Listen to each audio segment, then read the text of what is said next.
Buenas tardes, bienvenidos al ciclo académico de la Suprema Corte de Justicia de la Provincia de Buenos Aires, ciclo en homenaje o en conmemoración de los 10 años del Código Civil y Comercial de la República Argentina, ciclo que comenzó con la doctora Aida Kemelmaje de Carlucci con su conferencia inicial, va a continuar en el día de hoy con el profesor Gabriel Stiglitz, acompañado por el ministro de la Suprema Corte de Justicia, Daniel Fernando Soria, que es coordinador del ciclo y que culminará el próximo viernes 31 de octubre con una conferencia de cierre del doctor Ricardo Lorenzetti. En el día de hoy tendremos la conferencia del doctor Stiglitz y luego de sus palabras le daremos paso a una etapa de preguntas y de respuestas a las que les daremos el micrófono para que hagan preguntas atinentes a la conferencia del doctor Stiglitz. Siempre aclaramos que son preguntas, qué significa que son preguntas. Y luego culminaremos, claro, y no exposiciones, como tenemos la presencia de la presidenta de la Suprema Corte de Justicia de la Provincia de Buenos Aires, la doctora Hilda Kogan, con nosotros, y le damos la palabra al doctor Daniel Fernando Soria para hacer la presentación del disertante del día de hoy. Muchas gracias. Buenas tardes. Es por todos conocido el expositor que engalana estas casas y que tuvo la gentileza de aceptar la invitación para participar de este ciclo, Gabriel Stiglitz. Sin embargo, haremos una muy breve referencia de algunos detalles de su extenso currículum. Es doctor honoris causa de las Universidades Nacionales de Córdoba y de Rosario, colaborador y miembro relevante de la comisión redactora del Código Civil y Comercial de la Nación, premio CONEX del año 2016 en el campo del derecho civil, entre muchas otras distinciones, autor de numerosas publicaciones. Además es un bonaerense y un platense destacado, discípulo del doctor Morelo y profesor de la Universidad Nacional de La Plata en su momento de obligaciones y ahora del derecho del consumo y de la responsabilidad civil. Nuevamente le agradecemos la presencia y le damos el uso de la palabra. Muchísimas gracias, verdaderamente agradecido, en alguna medida conmovido por la presencia de todos ustedes. Quiero iniciar felicitando a la Corte Provincial, por la que tengo un enorme respeto y consideración, por la organización de este y tantos otros eventos académicos, por generar este ámbito que verdaderamente es revolucionario, que, como decíamos hace unos minutos, va a generar ese apego entre el derecho, la cultura y el arte que es tan trascendente y tan necesario. Verdaderamente, por lo tanto, muy agradecido a la Corte Provincial, en la persona de su presidenta, la doctora Hilda Kogan, de Daniel Soria, ministro de la Corte. Quiero significar que para mí es un honor, además, por un par de motivos, poder participar en este ciclo. En primer lugar, precisamente por provenir la invitación de la Corte Provincial, y en segundo lugar, por tratarse de la conmemoración de los 10 años de vigencia del Código Civil y Comercial de la Nación, que para nosotros ha sido un hito muy trascendente, intergeneracional, para quienes desde hace varias décadas estamos en el derecho privado argentino. Y nos lleva a recordar la lucha y el esfuerzo y las enseñanzas de nuestros grandes maestros. Algunos llegaron a conocer la vigencia de este Código Civil y Comercial de la Nación, otros lucharon para que lleguemos a ello. Y sobre todo por poder compartir este ciclo. Gracias por elegirme con dos de los redactores del Código Civil y Comercial de la Nación, que tanto valoro, como Aida Kemelmaje y Ricardo Lorenzetti. Cuando hablo de la Corte Provincial no es una situación de hoy, sino que es todo un proceso que a mí me fue inculcado por mi maestro, que fue Augusto Mario Morelo. el respeto, como dije, y consideración que él tenía por la Corte bonaerense y por su jurisprudencia, evidentemente fue transmitido a las diversas generaciones de sus discípulos, y yo me encuentro entre ellos. Gracias también a Mos Grajales por todo el trabajo para desarrollar estas actividades académicas. En verdad es sobre la función judicial que uno, que nunca estuvo ni siquiera cerca de integrar el Poder Judicial, pero sí valorarlo enormemente y elogiarlo siempre desde la profesión y desde la actividad académica, es la función judicial en general la que a nosotros nos motiva muy especialmente cuando tenemos que abordar un tema como el que hemos elegido hoy, que en gran medida lo hicimos junto con el doctor Daniel Soria, que es el del contenido del contrato ligado a la función judicial y en particular la revisión de ese contenido del contrato y específicamente el impacto de la revisión judicial del contenido del contrato en el derecho del consumidor. Digo que la función judicial siempre ha ido cabalgando para nosotros, esa escuela platense de Morelos, que transitó tanto por el derecho procesal como por el derecho civil. No olvidemos que la obra de Morelos también se nutre de muchos libros sobre responsabilidad civil y sobre contratos en particular, incluso sobre revisión del contrato.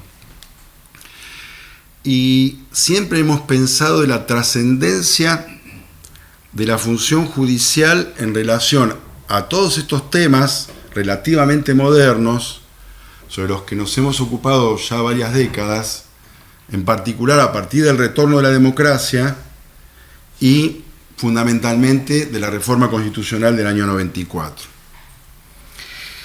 Me refiero, por supuesto, a los nuevos derechos y garantías de los artículos 41 y 42 de la Constitución y a los derechos de incidencia colectiva del artículo 43 de la Constitución Nacional, en particular en mi caso, aunque tuve algunos trazos sobre derecho ambiental en los primeros tiempos, luego muy definitivamente sobre el derecho del consumidor.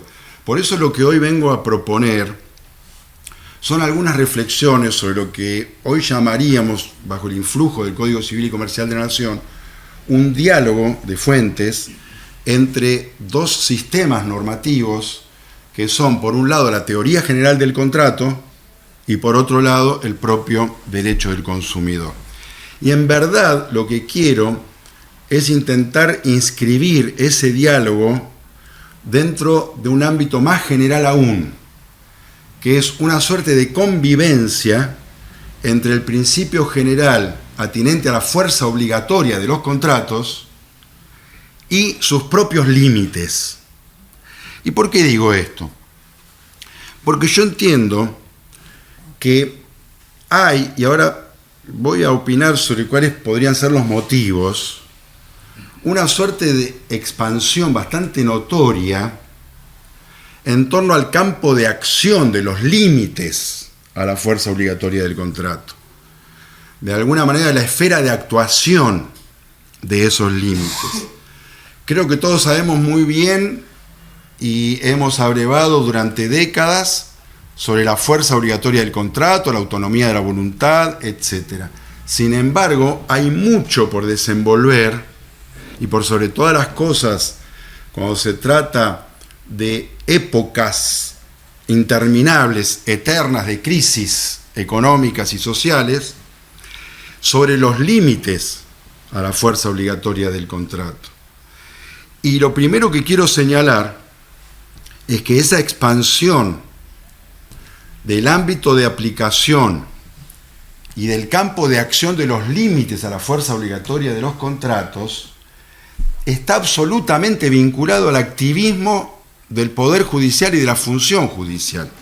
Vale decir, es la función judicial, la responsabilidad social de los jueces, como le gustaba decir a Morelos, la que en concreto genera una puesta en valor de los límites a la fuerza obligatoria de los contratos. Y yo, pensándolo casi en voz alta, creo que hay dos grandes motivos que confluyen, en función de los cuales se expandió ese campo de aplicación de los límites a la fuerza obligatoria de los contratos. Apenas dejo primero los títulos y después trataré de desenvolverlo.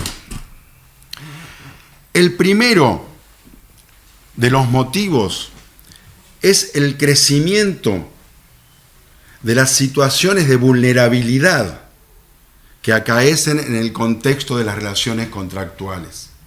Las situaciones de vulnerabilidad en las relaciones contractuales hace muchas décadas casi que estaban limitadas a la esfera laboral y a algunos otros ámbitos de la contratación civil, como podría ser la locación de inmuebles.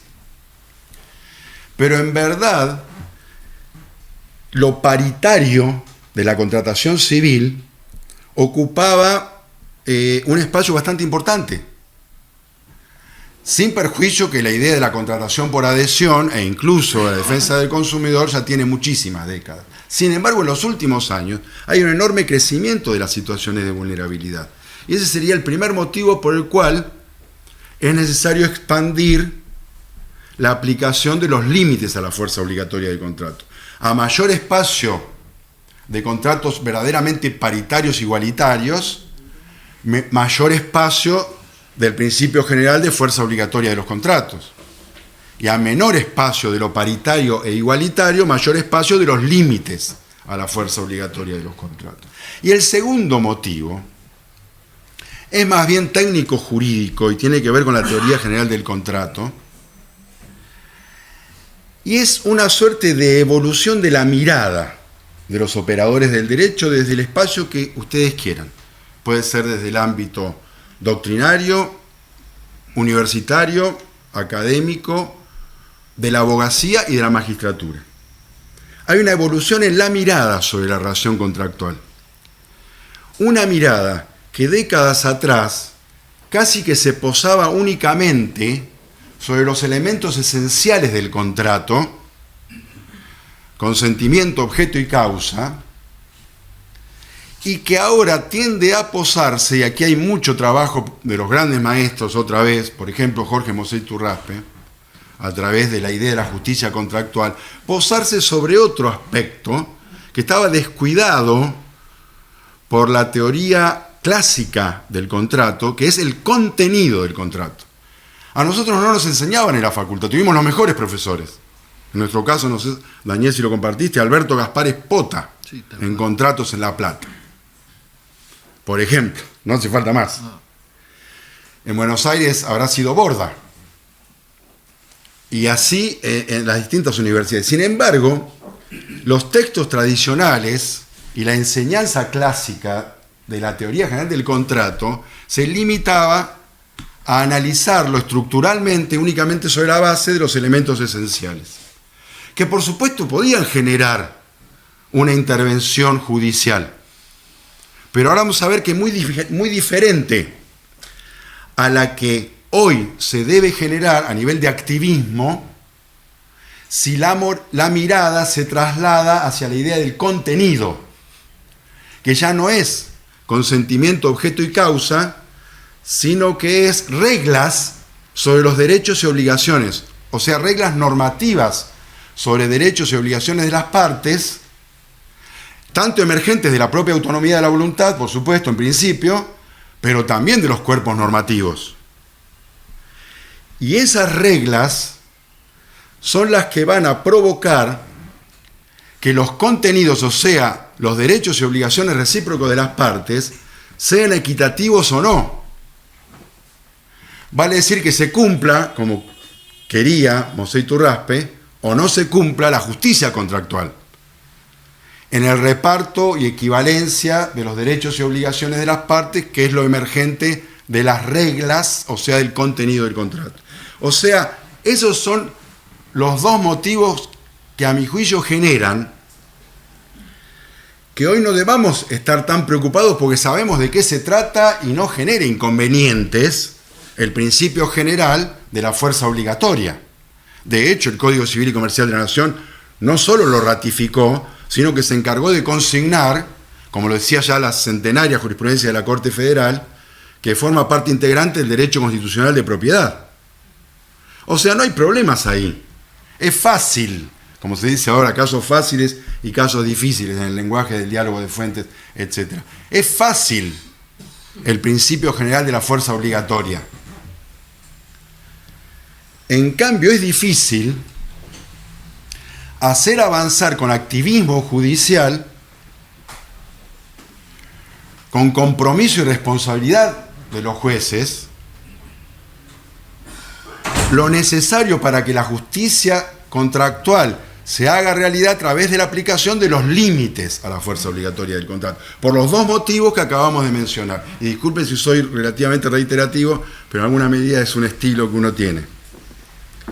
Porque crecieron las situaciones de vulnerabilidad y porque ahora posamos la mirada no solo en los elementos esenciales del contrato, sino también en el contenido, o sea, reglas sobre derechos y obligaciones de las partes en función de las cuales el contenido puede ser equitativo o no. Por esos dos motivos, la necesidad de una función judicial activa y hasta diría yo creativa, y ahora trataré de explicar esa idea, ya que estamos en esta casa que tiene que ver con cultura y arte, y por supuesto el derecho también tiene la misma creatividad que esos otros ámbitos intelectuales. Vamos a esos dos motivos apenas brevemente. Por un lado, la vulnerabilidad, por otro lado, el contenido del contrato. Sobre vulnerabilidad, el Código Civil y Comercial de la Nación ha prestado enorme atención. De hecho, si ustedes repasan los fundamentos del anteproyecto, que hay que leerlo siempre, por esto de que no hay notas como en el Código derogado de Vélez Sarsfield, en los fundamentos del anteproyecto, la Comisión Reformadora estableció como uno de los paradigmas del Código Civil y Comercial de la Nación lo que ellos le llamaron la ética de los vulnerables, que está sustentada en varias cuestiones concretas, muy concretas. Incluso le llaman el Código de la Igualdad en los fundamentos del anteproyecto. Y lo explica muy bien Federico de Lorenzo, que ha estado aquí en muchas de las actividades organizadas por la Corte, por ejemplo, un diálogo que hicimos en la biblioteca en La Plata. Federico de Lorenzo lo explica mejor que nadie.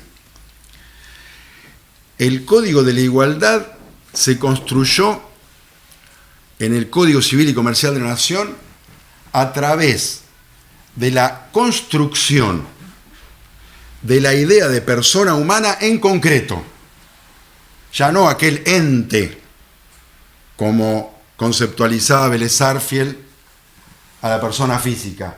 Hoy es la persona humana en concreto. Esto significa la persona humana al lado de sus derechos fundamentales.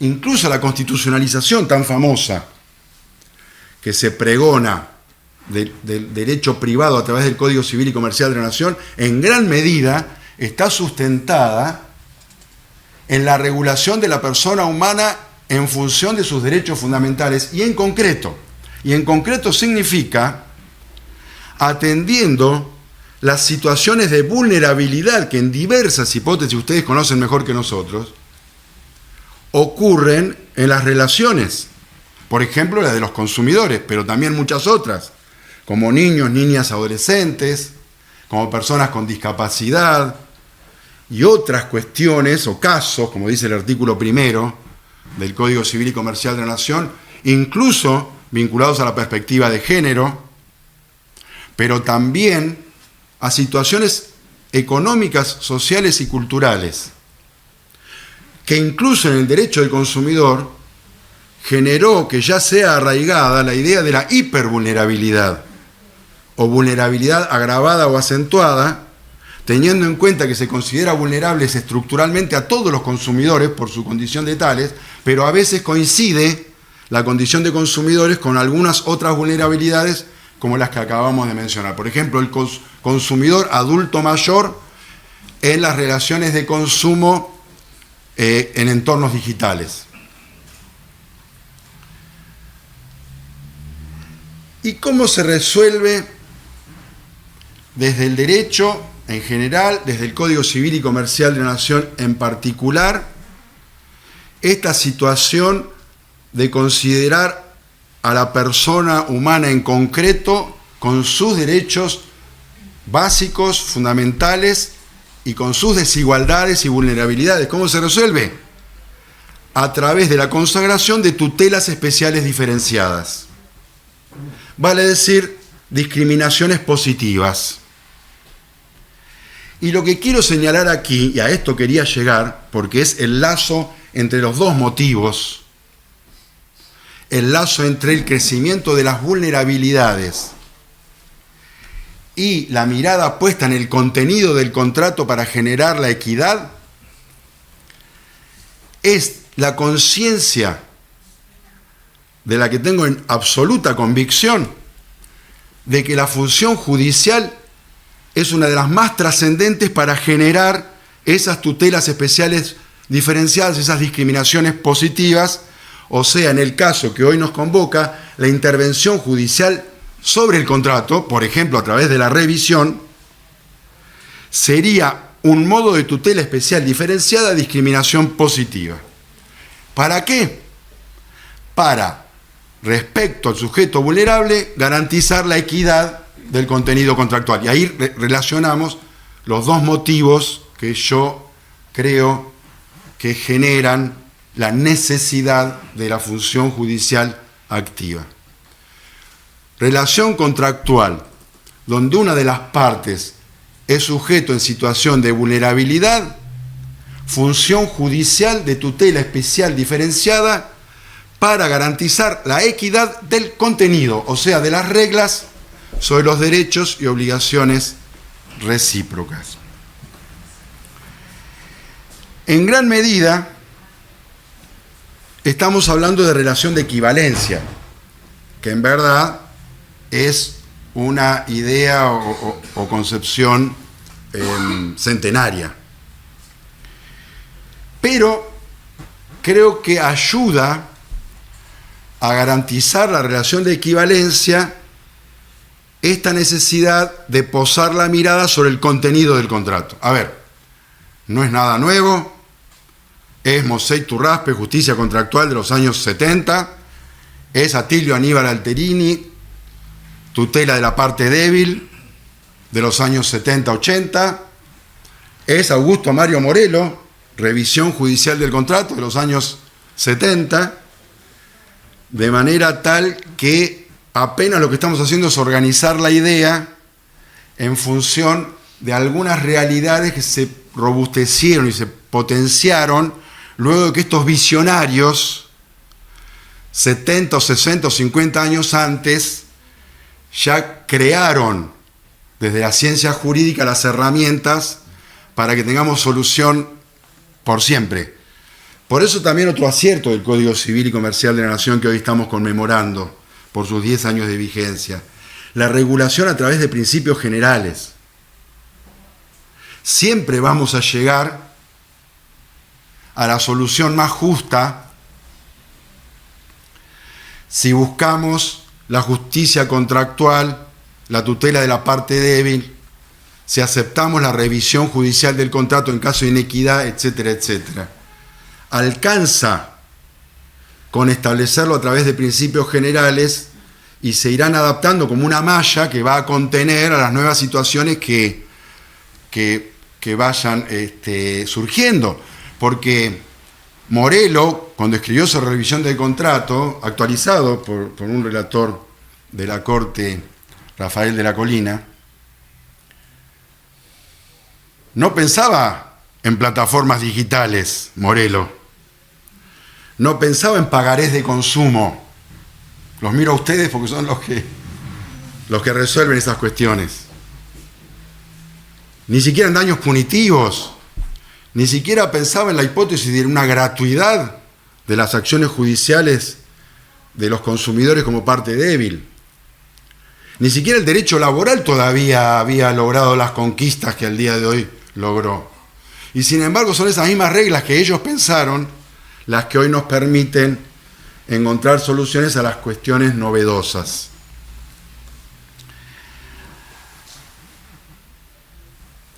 Ese activismo entonces va a ser la base de los 30 o 32 minutos con los que voy a continuar. La idea del activismo y de la responsabilidad social, que pienso en Morelo permanentemente, eran las expresiones que él utilizaba, incluso respecto a las Cortes. Siempre él, no solo la bonaerense, sino también la federal, incluso ha tenido algunos libros con ese título.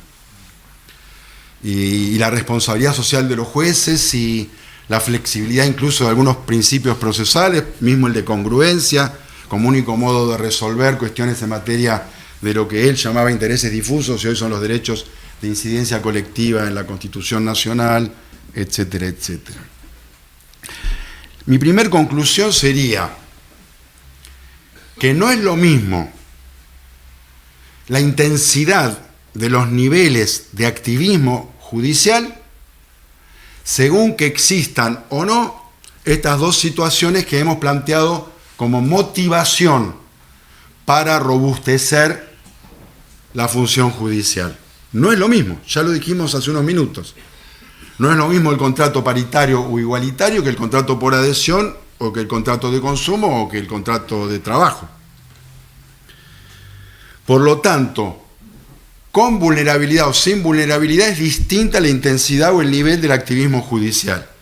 Y con equidad o inequidad en el contenido de los contratos no es lo mismo el activismo de la función judicial. Esto es lo primero a lo que queríamos llegar. Y lo segundo y último sería cómo, porque hasta aquí, ¿por qué? ¿Por qué y para qué? ¿Por qué? Por la vulnerabilidad y porque hay algo ahí que se llama contenido del contrato que hay que mirarlo con otros ojos distintos a los elementos esenciales. Porque puedo desenvolver muchísimo más la creatividad desde el Poder Judicial. El cómo, a mí se me ocurrieron 6 puntos. Primero me gustaría volver detenidamente sobre esa distinción entre la magnitud del desenvolvimiento de la actividad judicial cuando se trata de poner la mirada sobre los elementos esenciales del contrato y la robustez de esa misma función judicial cuando se trata del contenido, o sea, de las reglas sobre los derechos y obligaciones y su equivalencia y equidad. Ese sería el primer punto. ¿Cómo hacemos con los elementos esenciales? ¿Cómo hacemos con el contenido? En segundo lugar, me gustaría volver sobre 2 viejos amores de la justicia contractual, que son el principio de la buena fe y la prohibición del ejercicio abusivo de los derechos. En tercer lugar, sobre 2 no tan viejos amores de la justicia contractual, que son las instituciones de la lesión y la imprevisión. En cuarto lugar, ir a lo más novedoso, que sería la relación de equivalencia entre objeto y precio, que hay mucho por hacer, pero no es tan sencillo, incluso por ciertas limitaciones que por un lado puso el Código Civil y Comercial de la Nación y ciertas ampliaciones de espectro que puso por otro lado. O sea, el Código Civil y Comercial de la Nación de alguna manera está marcando territorios por donde el Poder Judicial ingresar o no ingresar a los efectos de resolver la relación de equivalencia entre objeto y precio. En quinto lugar, el facultamiento expreso, que a mi juicio fue la mejor norma de la teoría general del contrato en el Código Civil y Comercial de la Nación, y es, digo fue y es porque apareció un DNU en el medio, que es el artículo 960, yo me quedo con que es, y ya veremos por qué. O sea, no fue. Quiso el DNU que fuera en el pasado, a mi juicio sigue siendo, Y el último punto sería cláusulas abusivas, como figura paradigmática del derecho del consumidor, aunque excede al derecho del consumidor, pero que tiene muchísimo a nivel de función y activismo judicial. Digamos, punto 1, elementos esenciales y contenido del contrato. Regla general, ya lo dijimos, es la fuerza obligatoria del contrato ratificada, como no puede ser de otra manera, por el Código Civil y Comercial de la Nación. El hecho que yo le dedique hoy el 99% a los límites, a la fuerza obligatoria del contrato, no quita que la regla general es ese 1% que es la fuerza obligatoria del contrato. Digo 1%, no lo digo cuantitativamente, lo digo desde el punto de vista del objetivo académico del día de hoy. Libertades en la contratación, como nos enseñaban, Borda, Espota, libertades en la contratación que pasan por dos andariveles, la libertad de contratar o para contratar, que significa la libre espontaneidad y decisión sobre si contratar o no y con quién contratar, ojo, que está también en tela de juicio por diversas actitudes que restringen la decisión espontánea sobre si contratar o no y con quién contratar, ustedes ya estarán pensando. Y en segundo lugar, la llamada libertad contractual, que tiene que ver con el contenido, o sea, con la configuración interna del contenido del contrato a través de la autonomía de la voluntad. La libertad contractual significa la facultad de las partes de autodeterminar el contenido del contrato, o sea, las reglas sobre sus derechos y obligaciones recíprocas, y por lo tanto sigue siendo el primero de los elementos genéticos de ese contenido. La fuerza obligatoria del contrato como regla general significa que, por supuesto, en principio son las partes las que establecen cuáles son las reglas sobre sus derechos y obligaciones recíprocas. Hablando rápidamente de límites para comparar entre la libertad de contratar y la libertad contractual, digamos, que seguramente ustedes estaban pensando en esto hace un minuto, que habría un límite a la libertad de contratar, por ejemplo, cuando el Código Civil y Comercial de la Nación, en el caso en el artículo 1099, prohíbe prácticas comerciales que someten, en el caso al consumidor, a la realización de contrataciones que no tiene la voluntad o la decisión espontánea de efectuar, a través de situaciones de conexidad contractual, como ocurre muy habitualmente entre bancos y seguros, por ejemplo, o entre bancos o seguros con prendas, vale decir, pero la de bancos y seguros es muy habitual, incluso internamente, la bancaria por sí sola. En los contratos bancarios hay mucha infracción al 1099 del Código Civil y Comercial de la Nación. Por ejemplo, cuando alguien quiere únicamente contratar una caja de ahorro y le someten a la necesidad de incorporar otras contrataciones, por ejemplo, cuenta corriente o tarjetas de crédito. Por supuesto, a veces seguros también. Allí habría infracción a la libertad de contratar, no solo en cuanto a contratar o no, sino a veces con quién contratar, por ejemplo, cuando se impone el seguro con una empresa aseguradora X o se le da la opción entre 3 o 5, en cualquiera de los casos hay infracción a la libertad de contratar.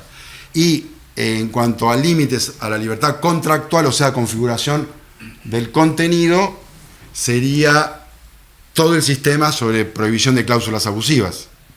Vale decir, prohibir cláusulas abusivas significa poner límites a la libertad contractual. Las partes no pueden libremente autorregular sus relaciones a través de la configuración interna vía autonomía de la voluntad. Si se trata de contratos por adhesión, hay muchas hipótesis en que el Código Civil y Comercial de la Nación prohíbe determinadas cláusulas. Si se trata de contratos de consumo, mucho más. Cuando se trata de elementos esenciales, o sea, el sujeto y su capacidad, el consentimiento y sus vicios, para hablar de temas clásicos, pero también el objeto y la causa, y su licitud o ilicitud, o sea, consentimiento, objeto y causa. Pensamos ya ahí en 4 situaciones en las que el Poder Judicial interviene, que son ausencia de capacidad para contratar, vicios del consentimiento, hasta ahí el sujeto, pero también ilicitudes en el objeto y la causa. Estos son los que me atreví a llamar, y disculpen ustedes que son los que verdaderamente dictan la sentencia, imagino que todas son difíciles. Sin embargo, desde la teoría, que hoy se usa mucho, sobre todo por el diálogo de fuentes, me animo a calificarlos como casos fáciles. Incapacidad, vicio del consentimiento, objeto ilícito, causa ilícita, son casos en que existe el control judicial, existe la intervención del juez, pero quizá con un mínimo nivel de creatividad, que significa en dictar la frustración de los efectos de ese contrato, sea por nulidad o por resolución. Vale decir, no sería activismo en el sentido más poderoso de la palabra, ni tampoco sería una función positiva, porque ni siquiera le permite al Poder Judicial lograr uno de los principios en materia contractual fundamentales, que es el de conservación del contrato. Ustedes llámenle como ustedes le quieran llamar, ¿eh? Yo digo, casos fáciles, menor creatividad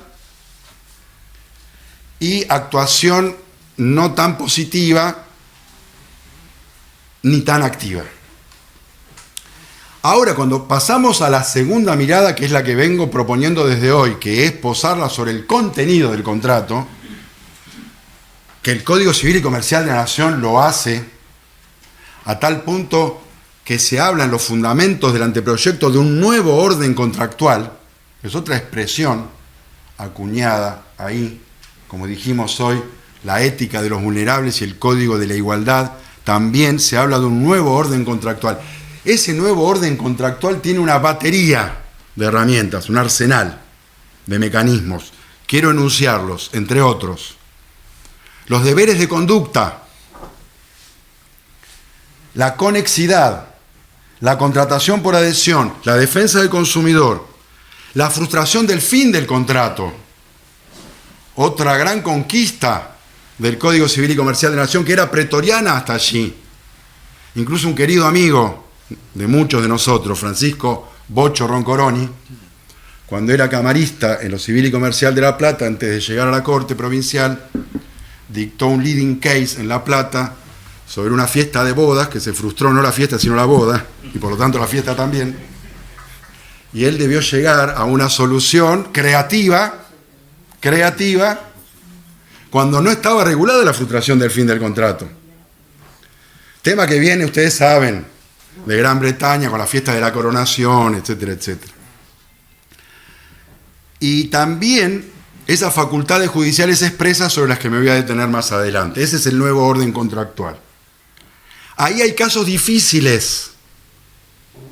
No son fáciles los casos de conexidad, de contratación por adhesión, deberes de conducta, frustración del fin, mismo la aplicación de las facultades judiciales expresas para modificar el contenido del contrato cuando se afecta manifiestamente el orden público. No son casos fáciles, son casos difíciles, donde hay un activismo y una creatividad en la función y donde el diálogo de fuentes como nueva herramienta hermenéutica va a ser esencial en esto de poner en coherencia los distintos cuerpos normativos, comunicarlos y buscar la solución más justa, desplazando, no eliminando, pero desplazando en gran medida reglas hermenéuticas tradicionales fáciles, como son la de que cuerpo normativo posterior prevalece sobre el anterior o que cuerpo normativo especial prevalece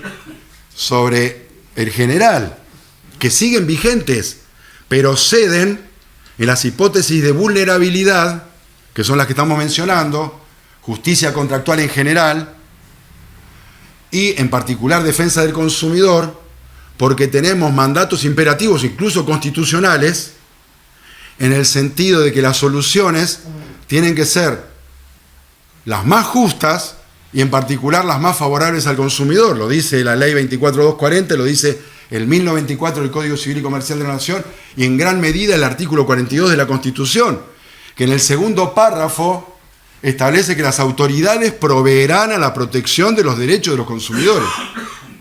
Las autoridades, el Poder Judicial también. ¿Cómo se puede proveer a la protección de los derechos de los consumidores si entre dos cuerpos normativos se seleccionara el menos favorable para el consumidor? De manera tal que hay un desplazamiento en el nuevo orden contractual y en particular en la defensa del consumidor de las reglas tradicionales fáciles por estas otras difíciles. A los que nos gusta tanto el derecho, no hay problema que sean más difíciles las herramientas, que generen estudiar más, como Couture nos decía en el primero de los mandamientos, que generen mayor complejidad, que nos alejen cada vez más, como decía Jean Vías, de la física de las acciones humanas, y que nos impongan lo que se nos debe imponer a todos los operadores, desde el profesor universitario hasta el magistrado, que es los ideales de humanismo, de progresividad y de solidarismo. Bienvenido sea. Es más difícil, pero es mejor.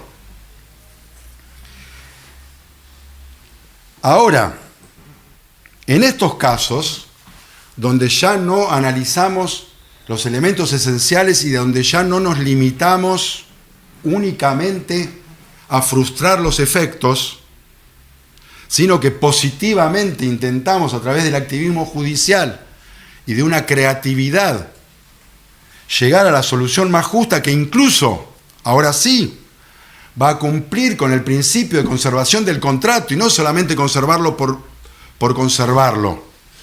Conservarlo no es un fin en sí mismo. Conservar el contrato es un medio para lograr el fin, que es la justicia contractual. O sea, lo conservo para que subsista, pero para que subsista equitativo. Y ahí está el valor. Ahí está el valor de la función judicial y del activismo de la función judicial y de la responsabilidad social de los jueces. Y ahí es donde el artículo primero vendría a ser honrado del Código Civil y Comercial de la Nación, porque el artículo primero es un mandato, yo creo que maravilloso, en el sentido de no solo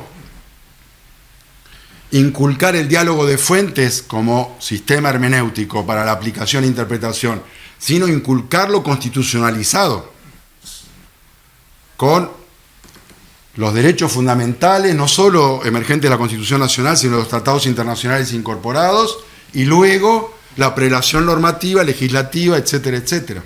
Ahí es donde, me gusta decir, hay un máximo nivel de creatividad en la función judicial, una intervención activa, positiva, incluyendo lo que hoy nos convoca, que es la revisión del contrato. Y a estos efectos, para cerrar, voy a dividir entre las herramientas que ya en alguna medida son clásicas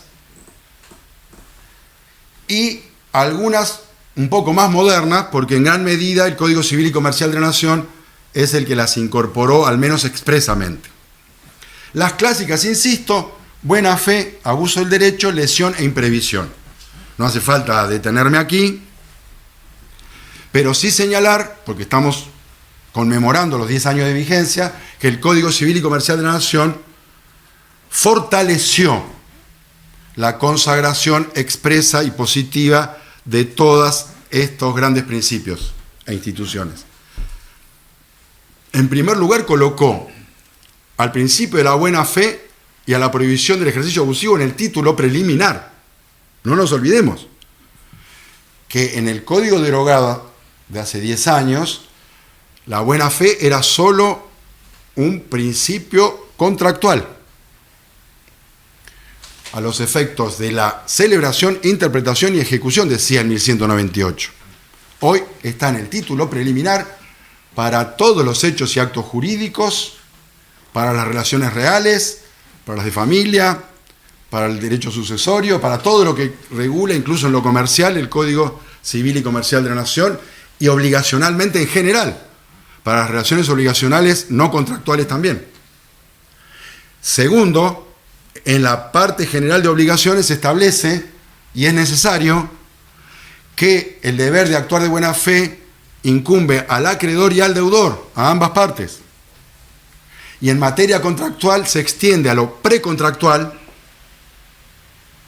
y, por supuesto, también a relaciones contractuales específicas como las de consumidores. Y lo mismo ocurre con la prohibición del ejercicio abusivo. Se trasladó del ámbito de hechos y actos jurídicos, que era el viejo 1071, al título preliminar.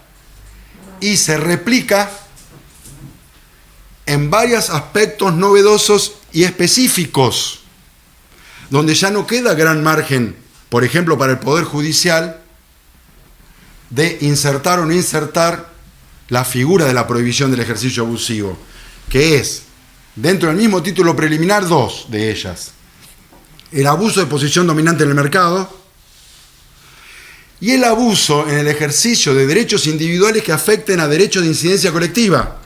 Ya no es solo una puja entre derechos individuales, que no puedo a través de mi ejercicio de un derecho individual afectar el derecho individual de otro, sino que tampoco puedo a través del ejercicio de mi derecho individual afectar los derechos de incidencia colectiva. Y luego se replica también la prohibición del ejercicio abusivo a través de figuras específicas. Por ejemplo, publicidades comerciales abusivas, prohibidas. Prácticas comerciales abusivas, prohibidas, como la que recién mencionamos, afectación del derecho constitucional de libertad de elección o de igualdad, o prácticas discriminatorias que afectan la prohibición constitucional de discriminar negativamente, o prácticas comerciales que afecten la dignidad de la persona humana. Todo eso es ejercicio abusivo de derechos. Y finalmente se crea la idea de situaciones jurídicas abusivas que van más allá de una relación, muy vinculado a la idea de conexidad contractual. Y en cuanto a lesión e imprevisión, solo quiero señalar, porque no tiene prácticamente variaciones respecto al régimen anterior al Código Civil y Comercial de la Nación, que ahí tenemos los dos andariveles de la función judicial. Porque ahí es donde el derecho positivo argentino creó, en el 68, de la mano de Borda, la facultad judicial de revisión expresa.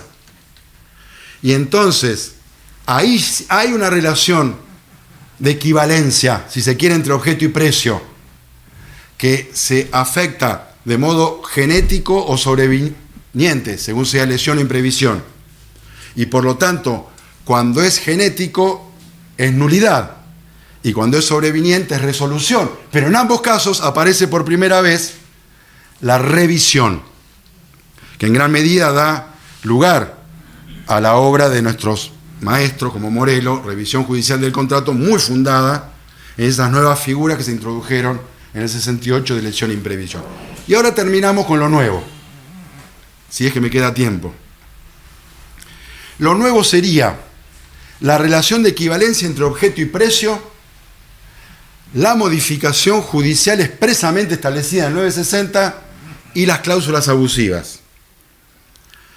Sobre la relación de equivalencia entre objeto y precio, yo me quiero detener porque a veces hay que explicar un poco una norma con la que coincidimos 100%, que es el 1121 del Código Civil y Comercial de la Nación, que fue marginalmente cuestionado por quienes,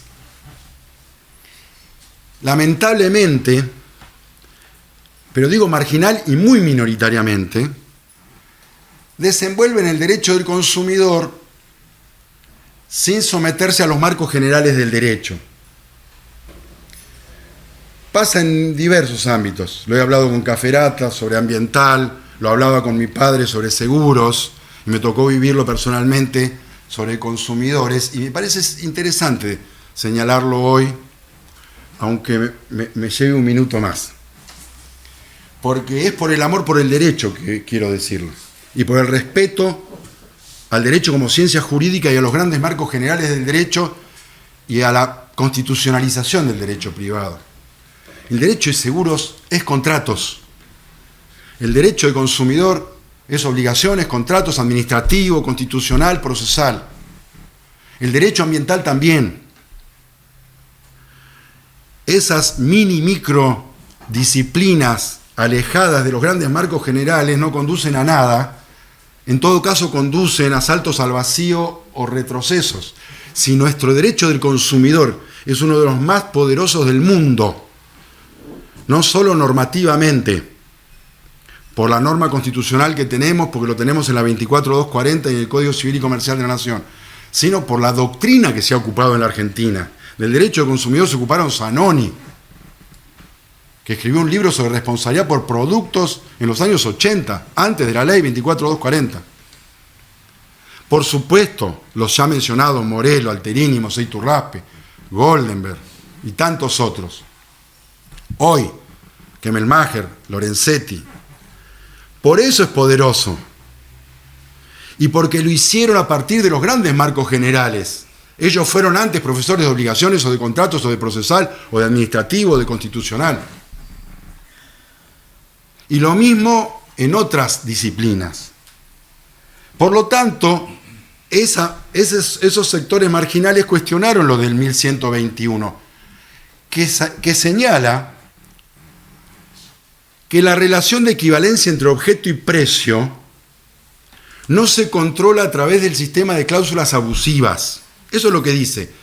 Y sigue nada menos que al derecho europeo, o sea, a las directrices supranacionales de la Unión Europea. Es muy difícil que se equivoquen al mismo tiempo Francia, Italia, España, Alemania, Kemmelmacher, Lorenzetti, y tenga razón alguien que no se preocupó por leer algo de contratos antes de cuestionar esta norma.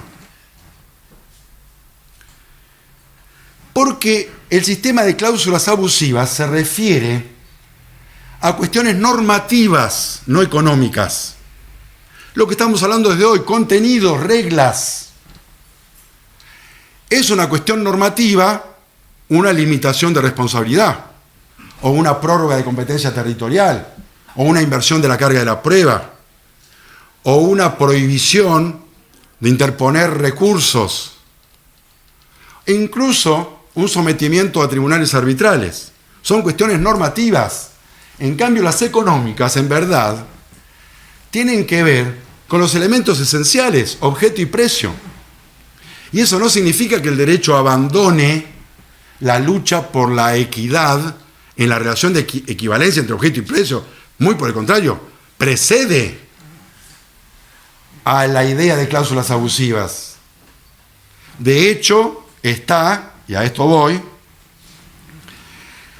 a través de diversos cuerpos normativos que conducen o a la revisión, como sería lesión o imprevisión, o a la renegociación, incluso a la solución de esos conflictos en el ámbito administrativo, como podrían ser los regímenes de control de precios, leyes de abastecimiento y precios, etcétera, pero también judicial, por ejemplo, en la norma del Código Civil y Comercial de la Nación, que autoriza expresamente, aunque no hacía falta, pero ahora lo hace expresamente, a los jueces a reducir las tasas de intereses. Vale decir, en todos los ámbitos hay herramientas para luchar por la equidad en la relación de equivalencia entre objeto y precio, pero no es un problema de cláusulas abusivas. Eso es lo primero que quería señalar. Cuando hoy decía hace unos minutos que el Código Civil y Comercial le está mostrando, en este caso al Poder Judicial, por acá no, por acá sí, le está diciendo si son cuestiones normativas, son cláusulas abusivas, que ahora cerramos con eso. Pero si son cuestiones económicas que tienen que ver con objeto y precio, que son elementos esenciales del contrato, no es un problema normativo y por lo tanto vayamos a controlarlo, intervengamos, pero a través de otros cuerpos normativos que son los apropiados para ese tipo de cuestiones. y uno sería la modificación judicial del artículo 960. No me voy a extender demasiado sobre esto, primero porque ya no queda tiempo. Segundo, porque es un tema, yo la califico honestamente, lo hablaba mucho con mi padre, él trabajó muchísimo como colaborador, mucho más que yo, en el caso, en la teoría general del contrato. Nunca le pregunté si lo escribió él, pero pudo haber sido Federico de Lorenzo también, o puede haber sido el mismo Lorenzetti o Kemelmacher, no importa. Es una norma que a ver, a quienes estamos tras esas banderas de nuestros maestros, nos conmueve. La facultad judicial de modificar el contenido del contrato, no solo cuando las partes lo requieren por una de las causas legales, como sería lesión o imprevisión, sino también en toda otra cuestión en la que haya una violación manifiesta del orden público. Si este es el código también de la confianza en el Poder Judicial, ¿cómo no va a tener una norma como la del 960? ¿Cómo no va a ser un código de la confianza en el Poder Judicial redactado por Lorenzetti, Kemelmacher, Hayton, de Lorenzo, etc.? Y por algunos colaboradores que me sumo con orgullo, que creemos honestamente y con convicción en el elogio de los jueces, por citar la expresión de Calamandrei, que jamás nos vamos a subir a que culpa del Poder Judicial. Hace 40 años estamos con derecho de consumidor. Avanzó por todos lados. Avanzó por la norma constitucional, por las legales, avanzó por las universidades, por el mundo académico, por la doctrina, pero avanzó muy particularmente por el compromiso del Poder Judicial, en el caso de la Argentina, en todo el país, en algunas provincias más gradualmente, no solo en materia de acciones individuales, sino también colectivas. Por lo tanto, el 960 es la mejor norma del derecho contractual en el Código Civil y Comercial de la Nación. Un DNU quiso dejar sin efecto ese facultamiento. Ustedes saben mucho mejor que yo que no lo dejó sin efecto, al margen de la constitucionalidad, de la dudosa constitucionalidad.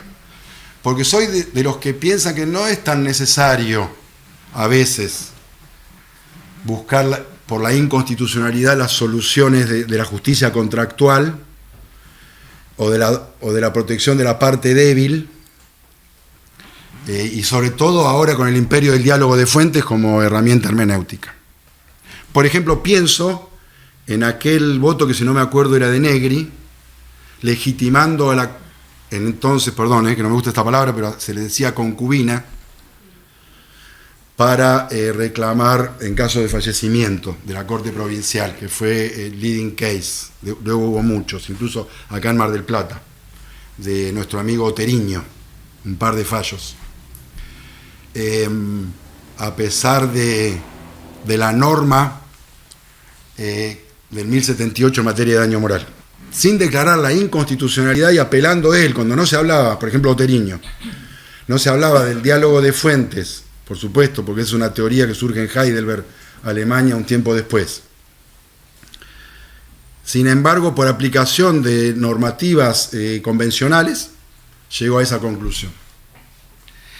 Otros lo hacían por vía de la inconstitucionalidad, con todo respeto, digo, no hace falta. Entonces yo no quiero hablar si es constitucional o inconstitucional, si es porque es DNU o porque apunta a una regla normativa, nada menos que principio general de orden público de protección.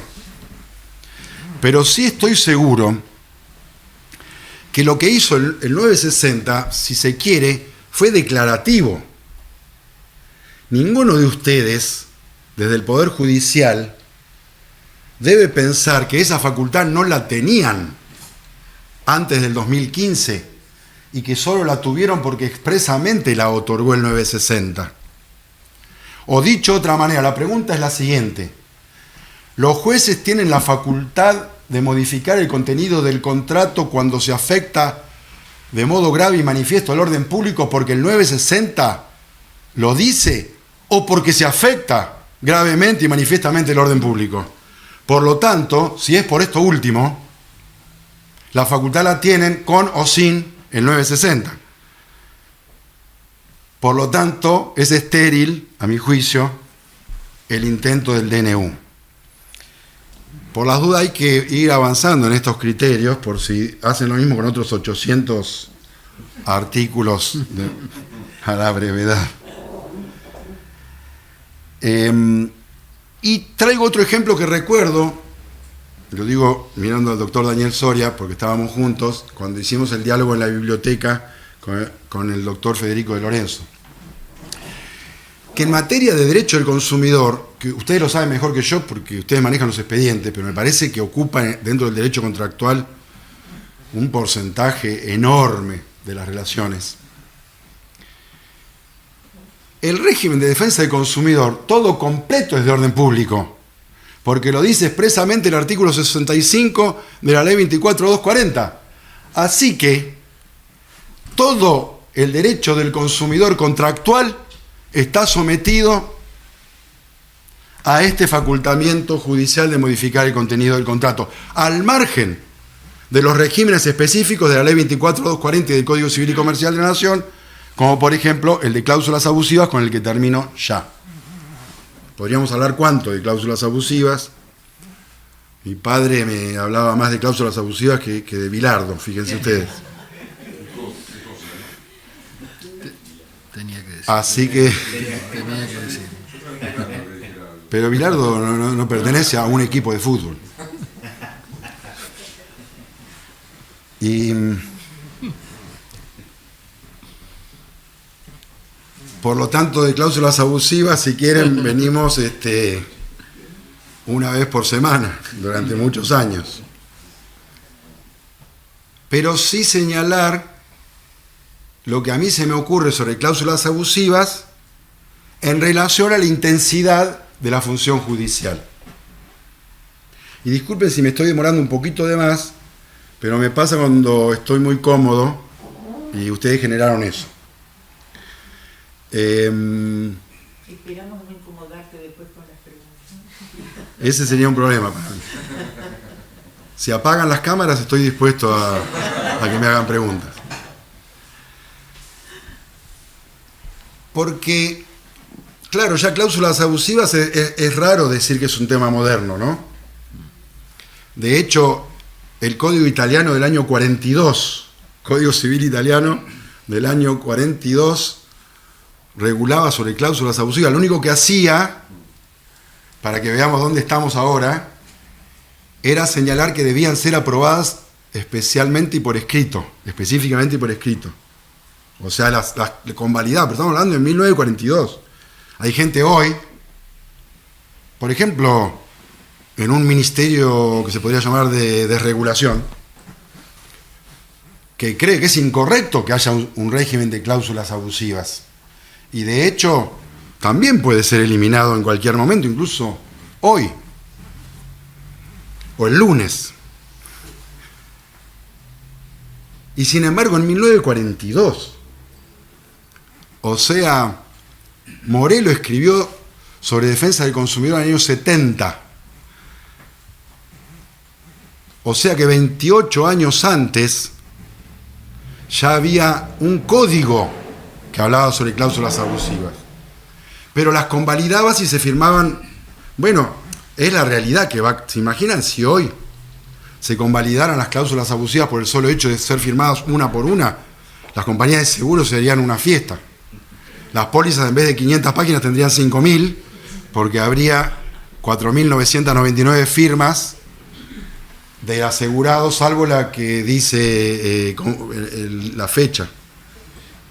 Solamente la que dice Buenos Aires, 28 de abril, no se firmaría. Todas las demás habría que firmarlas y estarían todas válidas. Bueno, no importa, así empezó. Entonces ahí me gusta cerrar señalando los niveles de activismo judicial cuando se trata del control sobre cláusulas abusivas, porque no es tan lineal el sistema ni la aplicación del sistema.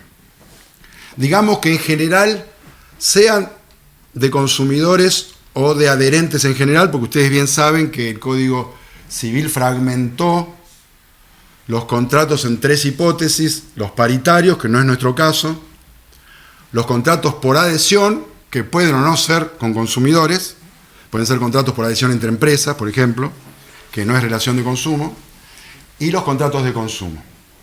Entonces, en esta fragmentación, las cláusulas abusivas se regulan en las últimas dos, contratos por adhesión y contratos de consumo.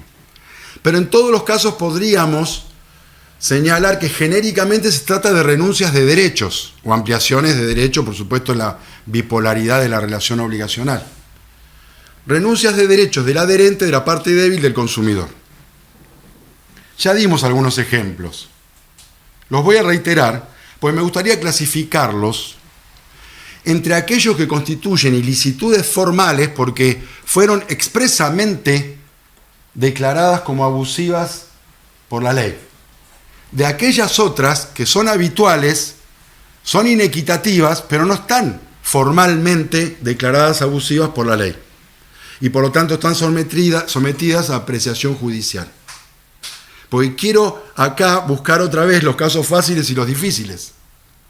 Por ejemplo, las cláusulas que están prohibidas, entre otras, expresamente y constituyen ilicitudes formales son las cláusulas limitativas de responsabilidad, las cláusulas que suponen inversión de la carga de la prueba y, en materia de defensa del consumidor, o sea, contratos de consumo, pero contratos de crédito, artículo 36, que tanto usan ustedes, de la Ley de Defensa del Consumidor, la prórroga de la competencia territorial porque establece que es competente el juez del domicilio del consumidor y prohíbe las cláusulas que establezcan una competencia distinta. O sea, la prórroga de la competencia está autorizada por la ley, en la mayoría de los casos por los propios códigos procesales, en lo civil y comercial. Por lo tanto, en los contratos paritarios es válida. Pero en los contratos por adhesión, la cláusula de prórroga de la competencia no está prohibida específicamente. En los contratos de consumo en general tampoco, pero sí en los contratos de crédito al consumo, que se ve muy reflejado en los llamados pagarés de consumo. Por lo tanto, aquí tenemos que distinguir, siendo que las nulidades, si se dictan, son absolutas porque el régimen de defensa del consumidor es de orden público.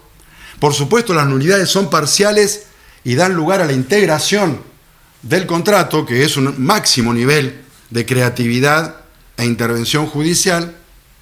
Distinguir entre las ilícitas formalmente, donde yo creo que hay casos fáciles en los que los jueces lo único que tienen que hacer es chequear si se trata de una cláusula limitativa, o si se trata de una inversión de la carga de la prueba, o si se trata de una prórroga de la competencia en un contrato de crédito al consumo. Solo tiene que chequear, se trata de esto, por lo tanto es nulo. No hay margen de apreciación judicial. En cambio, en las otras sí. Una cláusula de rescisión unilateral, prórroga hacia los tribunales arbitrales y otras que a ustedes se les puedan ocurrir. Por lo tanto, hay casos en los que hay mayor activismo porque hay discrecionalidad judicial y el juez debe interpretar si una prórroga de competencia de Mar del Plata a Necochea es inequitativa o si una prórroga de la competencia de Mar del Plata a la Ciudad Autónoma de Buenos Aires es inequitativa. No es lo mismo. Seguramente para el justiciable esa prórroga de 100 kilómetros o 70 o 80 que la prórroga a la Ciudad de Buenos Aires, con lo que significa a nivel de distancia y de como ajeneidad, ¿no? Y finalmente la integración. La integración es un gran tema clásico del derecho contractual, pero que traducido a la modernidad del diálogo de fuentes le da otra robustez, porque verdaderamente la integración como función judicial complementaria de la nulidad parcial obliga a reconstruir el contenido del contrato reemplazando la cláusula anulada parcialmente por ese cuerpo normativo que gambetearon los predisponentes en los contratos por adhesión o los proveedores en los contratos de consumo. O sea, si me llevaron un contrato de crédito al consumo a un domicilio distinto al del consumidor, la integración significa competencia territorial del juez del domicilio del consumidor. Si me incorporaron una cláusula limitativa de responsabilidad, la integración significa se aplica el régimen de responsabilidad por incumplimiento. Bueno, yo tenía que terminar con derecho del consumidor, porque en alguna medida de lo que estoy convencido es que lo que quise transmitir, o sea, esto de los niveles del activismo, de la función judicial, en el derecho del consumidor se ve con mucha elocuencia, porque el derecho del consumidor está siempre la vulnerabilidad, porque es estructural, está siempre la necesidad de mirar agudamente el contenido, porque es paradigmático de la injusticia contractual el contrato de consumo, porque es redactado en general por adhesión a condiciones generales y por la desigualdad que existe de esa persona humana que es el consumidor. Por eso quise terminar con cláusulas abusivas en el derecho del consumidor, sin perjuicio que hay muchas otras cuestiones que ustedes aplican: daños punitivos, gratuidad de las acciones judiciales, aplicación del procedimiento más abreviado, control de los pagarés de consumo, etcétera, a través de los cuales el Poder Judicial efectivamente honra esos objetivos humanistas, progresivos y solidarios de toda la parte general de contratos, de la justicia contractual y del derecho del consumidor. Por eso mi visión es muy optimista. Creo que vamos bien, que Morelo estaría muy contento, que entre todos intentamos hacer ciencia útil. Muchas gracias.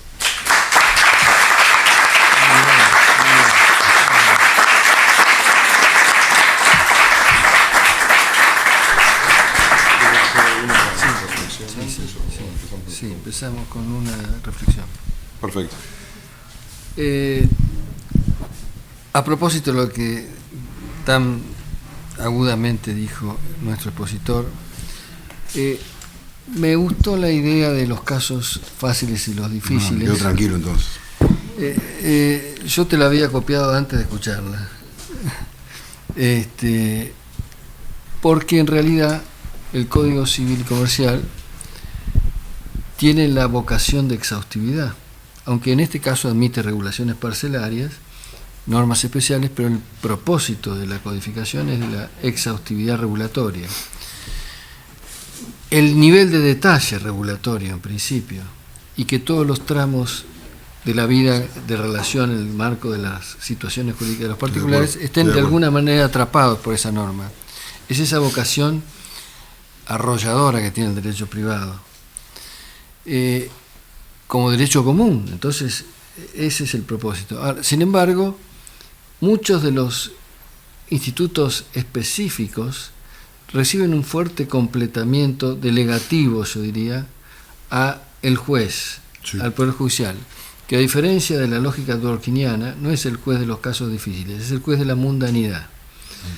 Pero esta mundanidad, en el fondo, tiene más, a mi modo de ver, más complejidad de lo que parece, porque revisar una cláusula penal, completar, integrar un contrato viciado de nulidad, etcétera, requiere de un conocimiento de detalle, y a veces los juristas nos manejamos o se manejan en los niveles más de los principios, y llegar al detalle es una tarea que parece artesanal y menor, pero a la hora de los papeles, a la hora de la verdad, parece en el fondo más difícil. ¿Cómo ves ese rol? Sí, lo intuía, y por eso pedí como disculpas anticipadas, diciendo que para ustedes todos los casos son seguramente difíciles, pues además tienen la seriedad de resolverlos correctamente. Es verdad eso. Lo veo en el Código Civil y Comercial, y lo veo no solo en materia de contratos, sino muy especialmente de responsabilidad civil, también, si podemos introducirlo ejemplificativamente. Yo veo que en materia de responsabilidad civil, que es uno de los capítulos más logrados, creo yo, está todo resuelto. Está todo resuelto porque, aparte de esos principios generales, hay reglas muy minuciosas y exhaustivas desde el principio hasta el final. Legitimación activa, no hay más dudas, prácticamente no quedarían casos que no estén resueltos específicamente por régimen en materia de prueba. Se ocupa el Código Civil y Comercial de la Nación de establecer cuál es la carga de la prueba respecto a cada uno de los requisitos de la responsabilidad civil. ¿No? ¿Cuál es la carga de la prueba en materia de factores de atribución, de relación de causalidad, de daño, etc. De manera tal que coincido, simplemente yo les recomiendo para el año que viene invitar a un profesor brillante, muy joven, que se llama Gonzalo Soso, de la Universidad Nacional del Litoral, Santa Fe, muy especialista en derecho ambiental, derecho consumidor, derecho contractual, que ha estudiado muy minuciosamente no solo el diálogo de fuentes, sino esta distinción, que no inventé yo, por supuesto, entre casos fáciles y difíciles, que pasa por otro lado. Obviamente no pasa por lo que bien dice el doctor Soria, de que en la exhaustividad hay que ser minucioso los efectos de aplicación de las reglas específicas correctamente y concretamente, sino que pasa por la complejidad de cuerpos normativos, por sobre todas las cosas, por la complejidad de cuerpos normativos que se ponen en diálogo. Una cosa era el régimen de adopción, con una ley especial, si se quiere más el Código Civil. Otra cosa, y yo no sé nada sobre derecho de familia, la última vez que me ocupé de derecho de familia fue rindiendo la materia con Mafía y Crespi, en La Plata. Pero otra cosa, como cualquier otra cuestión de derecho de familia en esa sociedad multicultural que explican los codificadores en los fundamentos del anteproyecto, donde hay que poner en diálogo también ahora tratados de derechos humanos, de derechos económicos, sociales y culturales, o protectorios específicamente niños, niñas y adolescentes, perspectiva de género, etcétera, etcétera. Y en materia contractual y de responsabilidad civil pasa lo mismo. Un tema de una locación de inmuebles se resolvía con la ley especial y quizá un poquito del Código Civil, y verdaderamente hoy hay que ir a la ley de defensa del consumidor también, probablemente a otras leyes especiales.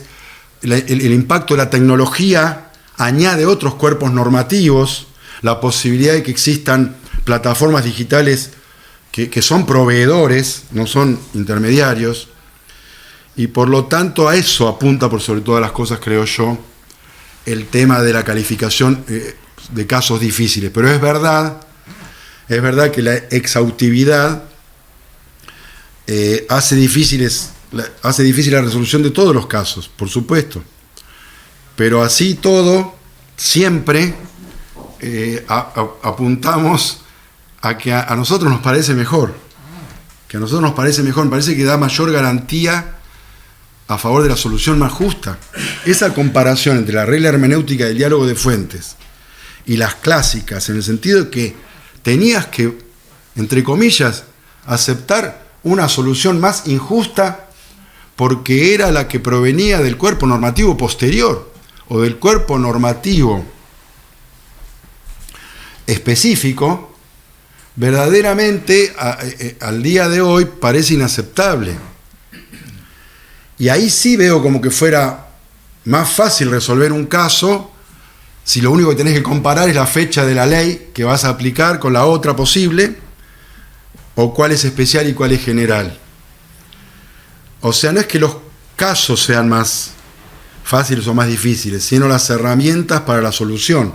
No soy un especialista, para nada, en poder judicial ni en lo que sería la solución de conflictos, pero sí desde el derecho privado y en particular de mecanismos hermenéuticos, me parece interesante esta idea de los casos fáciles y casos difíciles sobre la base de la complejidad de la sumatoria de cuerpos normativos aplicables. Es infinito en derecho del consumidor.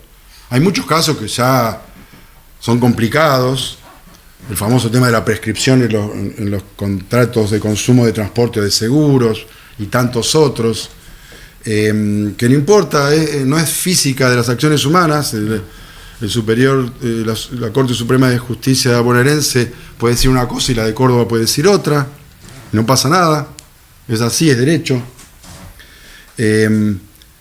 Pero verdaderamente hay tantos cuerpos normativos para aplicar en los casos de derecho del consumidor.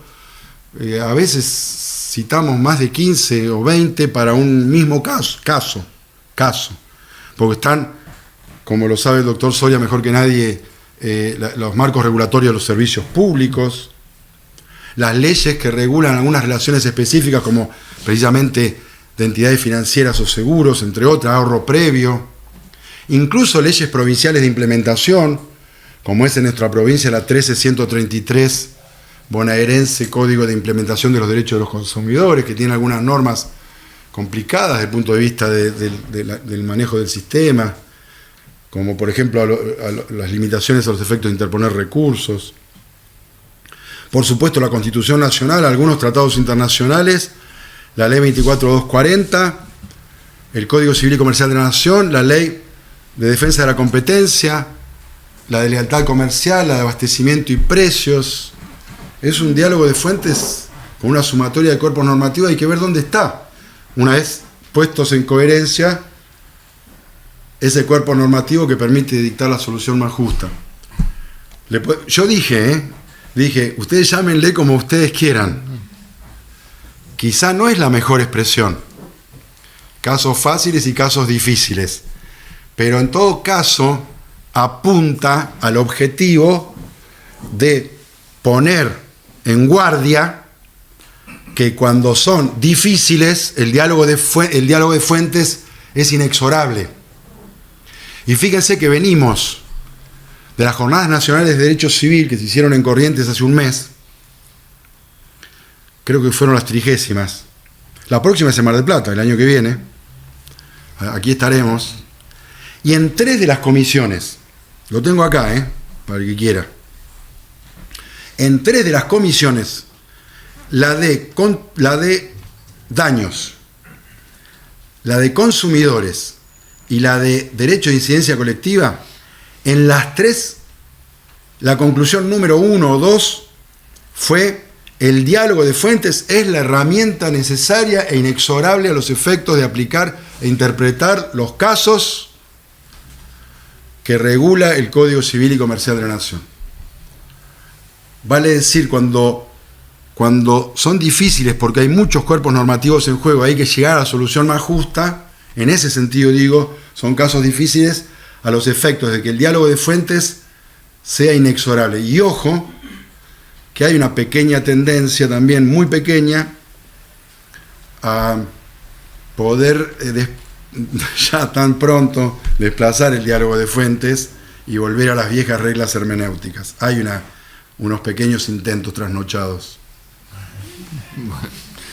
Bueno, abrimos el... Perdón que fue tan extenso, pero era una pregunta muy general. A propósito de la pregunta, simplemente agrego que yo estoy muy de acuerdo con la utilización de esa distinción categorial que proviene de la lógica dworkiniana y que permite resolver los casos difíciles, que son los más dilemáticos. Lo que pasa es que a veces se subalterniza el trabajo de detalle. Estoy de acuerdo. Y además, por eso yo tuve la intuición de pedir disculpas primero, porque me di cuenta que no hay casos fáciles, pero le llamamos así a este efecto. Exactamente. No hay casos fáciles. Segunda pregunta, ¿sí? Yo soy la primera que le digo a Mos, lo que tiene que hacer el público es preguntas y no hablar, pero yo no es una pregunta, quiero hacer en excepción. Imagina que si no se lo acepto a la presidenta de la Corte, de ahí para abajo no le acepto a nadie. Mi comentario es que me alegro muchísimo. El lunes lo voy a estar llamando a Bocho Roncoroni, porque yo vengo del mundo laboral, con lo cual mi basamento para mis decisiones de siempre está en un mundo de un derecho protectorio, con lo cual tengo la base para decidir de alguna manera desde la justicia. Cuando yo discutía con Bocho, que lo iba a ver y a consultar a él con temas difíciles, complicados, él me hacía esta salvedad, me decía: Hilda, cuidado, vos tenés la cabeza desde otro lugar. En el mundo del derecho civil y del privado no podés pensar de esa manera. Por eso me alegro todo esto. Pero el lunes lo llamo a vos. Sí, pero igual, claro, sí. Está bien. Me imagino que yo tengo una relación de amistad íntima y lo veo más allá de su rol, del rol que tuvo en la Corte. En la universidad era, digamos, un gran progresista. Como profesor de contratos, junto a mi padre, eran compañeros en la cátedra de contratos. Nunca dije decir. No, por supuesto, por supuesto. Me bajaba Sí, por supuesto. Hacemos las preguntas. Les pido que se presenten cada uno de los que hacen las preguntas y hagan preguntas. Salvo la presidenta de la Suprema Corte. Doctor Cataldo. Bueno. Está apagado esto. Ahí ahora está prendido. Se escucha, ¿no? ¿Se escucha? Sí, pero tiene que escucharse en el... ¿Ahí se escucha? Pero tiene que escucharse en el sistema. Bien. Rodrigo Cataldo, de la Cámara Civil. La pregunta, doctor Stiglitz, era, usted habló de los límites a la autonomía de la voluntad con una expansión o una fuerza expansiva del derecho, de las vulnerabilidades y del consumidor. ¿No entiende que también ha habido una limitación al derecho del consumidor por la eliminación de algunas figuras como el bystander? Y también una discusión respecto a otros contratos, como mencionó el seguro, en el tema de un cuestionamiento a la acción directa por parte de intervención de terceros en el contrato y alguna cuestión relativa a que la víctima podría acceder directamente al reclamo contra la compañía aseguradora? Sí, muy interesante. Bueno, ojalá estuviera mi padre para contestarle lo de la acción directa. Él estaba a favor, mi padre estaba a favor de la implementación de acción directa. Lo que siempre sostuvo, y bueno, una acción directa tiene que estar instaurada expresamente por la ley, y en el caso argentino él explica que la figura de la citación en garantía no es equivalente a la acción directa de ninguna manera, se toma una figura del derecho procesal italiano, que es la chiamata en garantía, y bueno, la ley de seguros no la incorporó, pero él estaba totalmente convencido que había que incorporar la acción directa, y de hecho hay diversas versiones de un anteproyecto de ley de reformas al contrato de seguro, a la 17418, que él mismo efectuó, y en algunos de ellos se incorporaba la acción directa. Igual no prosperó. La ley de seguro es más difícil de modificar que el Código Civil y Comercial, claramente. Es una ley del año 67, o sea, es una ley anterior a la lesión, la imprevisión, a la buena fe y a la prohibición del ejercicio abusivo. Verdaderamente es increíble que en la Argentina no... Yo creo que hasta la ley de medicamentos, que se llevó puestos gobiernos democráticos, es más fácil modificarla que la de seguros. Increíble. Y la conclusión a la que llegamos, por ejemplo, con este tema del plazo de prescripción, es que la única forma que va a existir en la Argentina de solucionar el problema del plazo de prescripción es modificar la ley de seguros y ponerle ahí 3 años o 5. De hecho, el proyecto de él figuraban 3. Así que, bueno, ojalá hubiera acción directa. No la hay. En la praxis, no sé cómo lo ven ustedes, pero en mi caso, desde la profesión, no vi muchos casos concretos en los cuales la ausencia de acción directa hubiera frustrado las expectativas del tercero damnificado. No lo he visto. Una sola vez vi, y tuve 40 y pico de años de ejercicio profesional, que un abogado incurrió él en la mala praxis de demandar solamente a la aseguradora. Y bueno, pero en general, teniendo en cuenta que la póliza equipara al conductor, por ejemplo, en los seguros de automotores, equipara a conductor y asegurado, demandando al conductor solo ya se obliga a la intervención de la compañía. Por lo tanto, yo no conozco muchos casos en los que haya sido un problema, pero de todas maneras, dogmáticamente creo que sí, que debería existir acción directa. En cuanto al bystander, está muy discutido.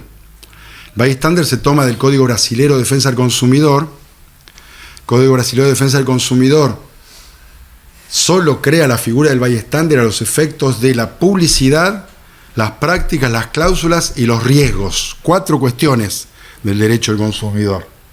En el año 2008, cuando se modificó la 24240 por 26361, en el artículo primero, se cometió lo que para Lorenzetti, por ejemplo, ha sido un exceso, que es colocar al bystander como una categoría más de consumidor a todos los efectos, y no solamente a esos efectos de los que se había tomado como fuente el Código Brasilero.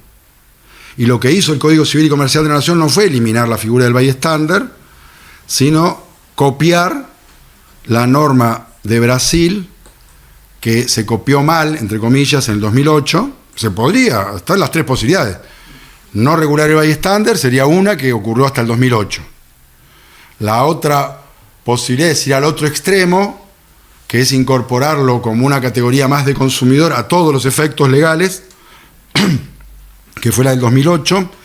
Y la tercera es la que hizo Brasil y la que hizo el código hace 10 años, que es incorporarlo, pero solo a los efectos, en el caso argentino, de prácticas, publicidad y cláusulas.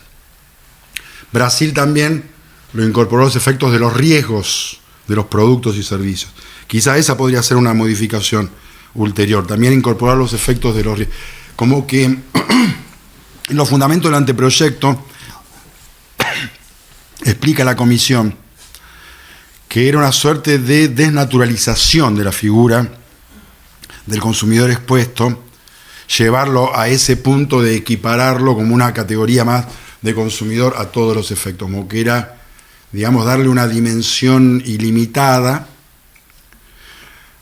una de las cuales podría estar vinculada con el tercero damnificado respecto a los seguros de responsabilidad civil, posición de Waldo Sobrino en doctrina, que creo que tampoco es un drama en la praxis. Porque ¿cuáles son los derechos del tercero damnificado a los que no accede por no estar regulado como consumidor expuesto? ¿Cuáles son los que no accede? Ustedes dictan las sentencias. ¿Qué otros derechos se les podría otorgar? Quizá la gratuidad de la acción judicial, pero el beneficio de litigar sin gastos, que yo sepa, en los juicios de daño funciona. El depósito de la condena. Bueno, ese sería en la provincia de Buenos Aires, sí. Sí, o daños punitivos. Hay que ver cuántos daños punitivos se otorgarían en un juicio de daños, por ejemplo, en un accidente de tránsito. En fin, no se puede. Yo hace 44 años me dedico al derecho del consumidor porque Morelo y mi padre me dijeron, vos ocupate de esto, y bueno, me gustó y acá estoy. Si me hubieran dicho que me ocupe de enfiteusis, estaría con enfiteusis. Acá tenemos otra pregunta. Pero lo que quiero decir es que tampoco pretendo que todo sea derecho del consumidor, porque a veces puede jugar en contra. A mí Morelo nos enseñaba mucho eso, No sé si ya lo mencioné más de 20 veces porque tengo que llegar a 25. Morelo nos enseñaba que, cuidado, que a veces los pasos agigantados pueden ser saltos al vacío, y a veces por querer ir por todo retrocedes y además provoca urticarias también. Entonces ahí está el Ministerio de Desregulación. Hay que tener cuidado, porque si nosotros queremos ir por todo, el Ministerio de Desregulación nos va a dejar sin nada. Entonces más vale que lo que tenemos estamos bien, con lo que tenemos estamos muy bien. Ustedes, con lo que tenemos estamos muy bien. Buenas tardes, muchas gracias por este espacio y es un placer tenerlo acá. Soy juez titular del Juzgado 10 de Mar del Plata, de doctora Mariana Tonto, y mi pregunta es si no considera que este problema de la prescripción con respecto a la ley de seguros no podría solucionarse a través justamente del diálogo de fuentes entre el Código Civil, que establece, podemos decir 3 años, y la ley de seguros. Sería simplemente 3, en vez de ley considerarlo ley especial. 5 para cumplimiento de contrato. Claro, porque son los 2 criterios que hay. Clarísimo, hay 2 criterios en este momento y los 2 tienen fundamentos normativos. Es derecho, o sea, a mí no me preocupa. O sea, con mi padre discrepábamos sobre este tema. Él tenía la tesis que hoy tiene la Corte bonaerense, yo tengo la tesis que hoy tiene la Corte cordobesa. Mi problema es que vivo en la provincia de Buenos Aires. Lo único que tengo que hacer es mudarme a Córdoba. O cambiar de padre. O sea, a mí no me preocupa. No sería un problema la ley especial, no sería tanto problema. Yerin y Savigny, Borda y Jambías, ¿cuántas discrepancias tenían? En administrativo también, ¿no? Marienhoff con los casos ambientales iniciales, ¿no? Me acuerdo, ¿con quién era Marienhoff que tanto discutía con era el Catán, era el caso, pero bueno, discutía con varios con Piretti, con varios clásicos. Y bueno, es así, es lindo, y Alterini como soy Turraspe, lamentablemente, es así. No, para mí la única forma, los 2 son razonables, además son 2 cortes provinciales con un enorme prestigio. que además no es una tendencia, de hecho, si se me permite, la Corte Provincial de Córdoba, en algunos otros aspectos, como por ejemplo la gratuidad de las acciones judiciales, tiene una tesis restrictiva. No es un problema de que haya tesis amplias o restrictivas en general, es el tema, el caso.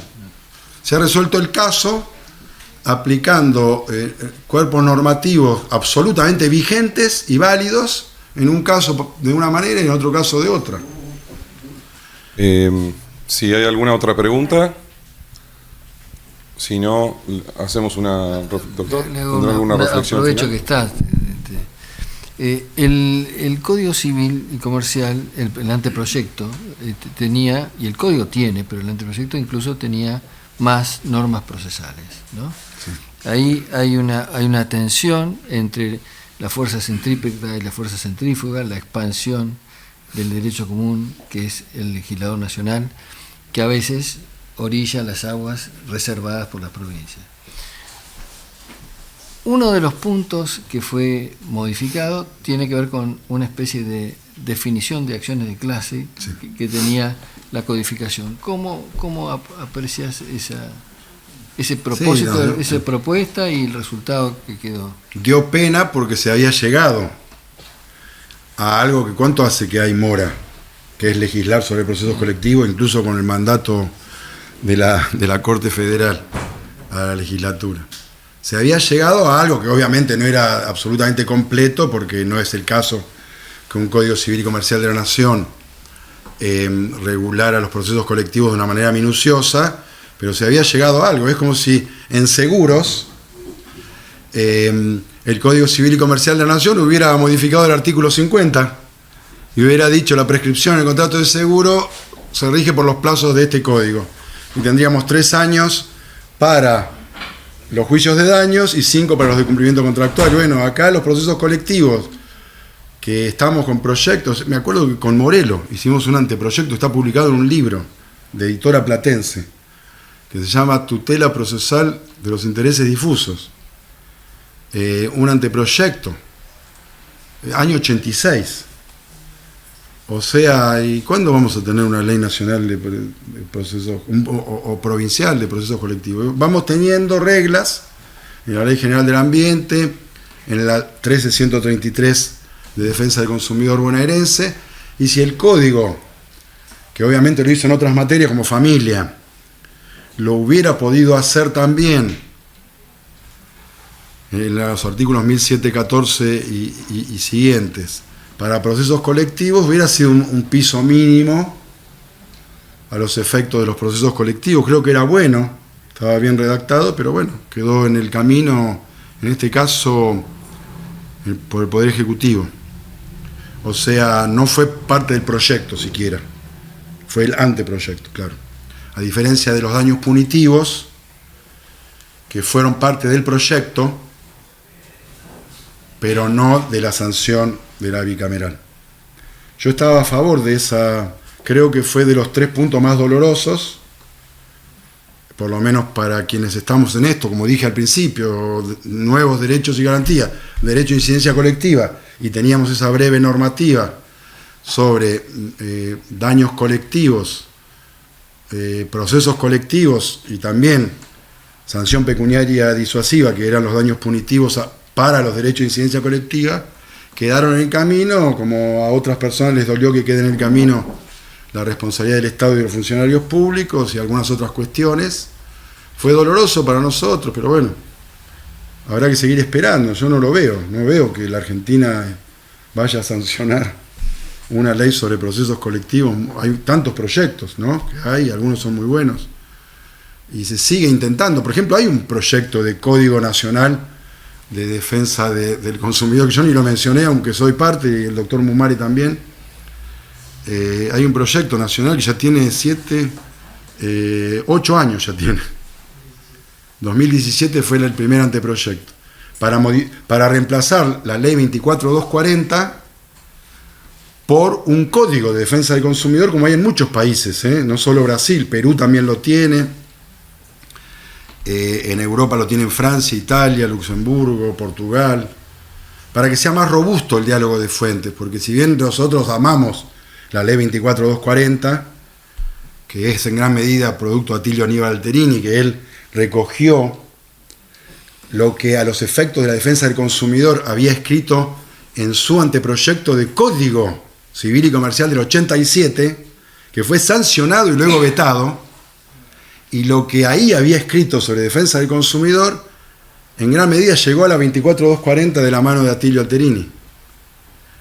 Por lo tanto, es una ley que nosotros la queremos mucho, pero parece que sería mucho más robusto el diálogo de fuentes entre el capítulo del Código Civil y Comercial de la Nación, artículos 1092 y siguientes, con un Código Nacional de Defensa del Consumidor, que con la 24240, que por otra parte el Código Nacional de Defensa del Consumidor incorpora muchos temas que ustedes están manejando pretorianamente, porque aunque les parezca mentira, solo pasaron 10 años desde el Código Civil y Comercial de la Nación, pero hay casos del artículo 1 que subieron en la realidad en esos 10 años.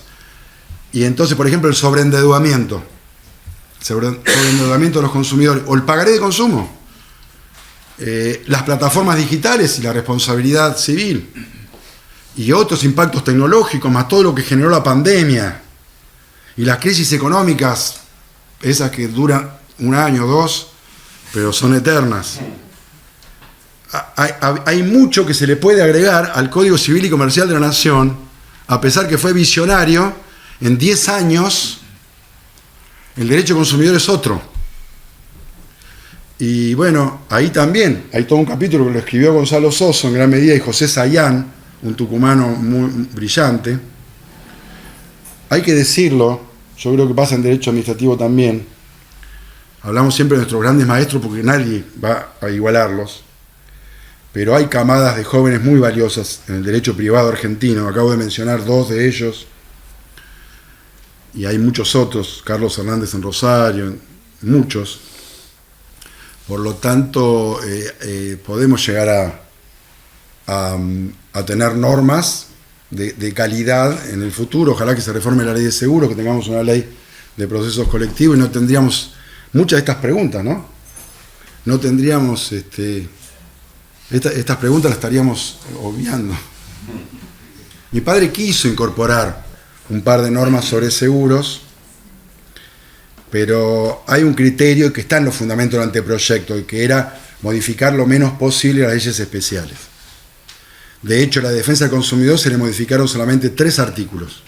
El 40 bis, sobre indemnización en sede administrativa, el 52 bis, sobre daños punitivos, y el 1 sobre ballestán del consumidor expuesto.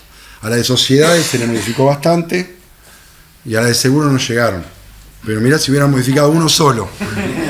El artículo 50 de la ley de seguro, ese solo, diciendo que el plazo de prescripción es el que establece este código, no tendríamos que estar comparando la Corte de la Provincia de Buenos Aires con la de Córdoba ni nada de eso. La Corte de la Nación nunca se expidió sobre este tema.